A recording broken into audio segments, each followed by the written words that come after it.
High, জানো তো আমরা বকখালি গেছিলাম। তো ফার্স্ট পার্টটা তো আমি দিয়ে দিয়েছি, এটা হচ্ছে সেকেন্ড পার্ট। আমরা বকখালির বিচটা থেকে একটু হেঁটে যাচ্ছিলাম।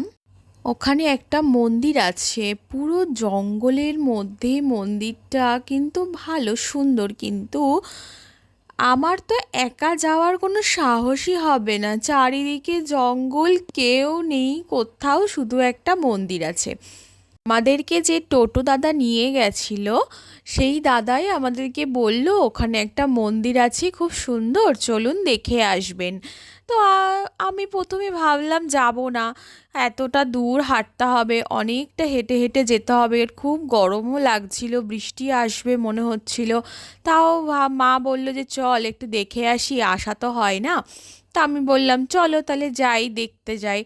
এই যে যাচ্ছি আমরা, অনেকটা হেঁটে এসছি, এই পুরো জঙ্গল শুরু, জঙ্গল আর জঙ্গল, আর এই মাঝখানে বালির রাস্তা।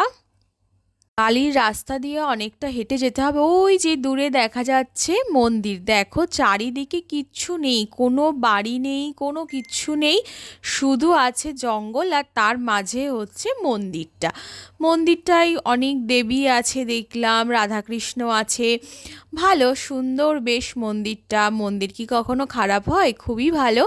তো আমরা তাড়াতাড়ি করে, সন্ধে হয়ে যাচ্ছিল বলে একটু প্রণাম করে নিলাম, একটু ঠাকুরের কাছে দক্ষিণা দিলাম, দিয়ে আমরা বললাম তাড়াতাড়ি এখান থেকে যেতে হবে, মেঘ করেও আসছে, বৃষ্টি হয়ে যাচ্ছে, চারিদিকে পুরো ফাঁকা, ভয় লাগছে। পুকুর আছে একটা ওইদিকে, আর ওই দিকটা পুরো ঘন জঙ্গল।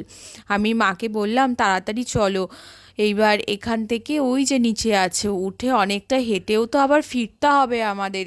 আর যেখানে বকখালির টোটো স্ট্যান্ডটা অনেকটা দূর, মানে বিচ থেকে বেশ অনেকটা হেঁটে তারপর ওখানে যেতে হয়। কিন্তু বেশ ভালো হলো, মজা করলাম।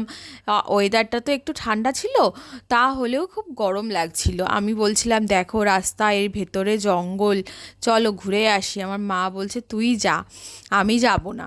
আমি বললাম চলো চলো ঘুরে আসি, আর কি করছিলাম। তারপরে ওখান থেকে বেরিয়ে চলে এলাম বিচের এই দিকটায়। হাঁটতে হাঁটতে গেলাম আমরা বিচের ওই সাইডটাতে, বেশ সুন্দর হাওয়া দিচ্ছিল, দেখছিলাম সমুদ্রর ঢেউগুলো অনেক বড় বড় ছিল, অনেকটা দূরে ছিল সমুদ্র, তাহলেও দেখা যাচ্ছিল, অনেক বড় ছিল তো ঢেউগুলো। এই আস্তে আস্তে আমরা হাঁটতে হাঁটতে বিচের এই সাইডটাতে চলে এলাম। চলে এসে তারপরে অনেকক্ষণ ধরে একটু বসলাম, একটু খেলাম, ঘুরলাম, বেশ একটু দেখছিলাম যে কোথায় কি আছে, খাবার দাবার অনেক কিছুই খেলাম, দেখেছো আগের ব্লগটাতে। তো তারপরে আস্তে আস্তে আমরা বাড়ির দিকে রওনা দিচ্ছিলাম। এখানে দোকানগুলো সব তখন বসছিল, অ্যাকচুয়ালি সন্ধে হয়ে আসছিল তো, অনেক কিছু খাবার দাবার বসছিল। এই দেখো এখানে কাঁকড়া আছে, তারপর অক্টোপাস ঝোলানো আছে, অনেক রকমের মাছ আছে, যেগুলো মাছ ভাজা হয় আর কি, বিচের সাইডে পাওয়া যায়। কাঁকড়া মাছগুলো দেখে আমার না খুব ভয় লাগছিল, তাই আমি মাকে বলছিলাম তুমি খাবে? তো মা বলছে না আমি খাবো না মাছ টাছ কিছু।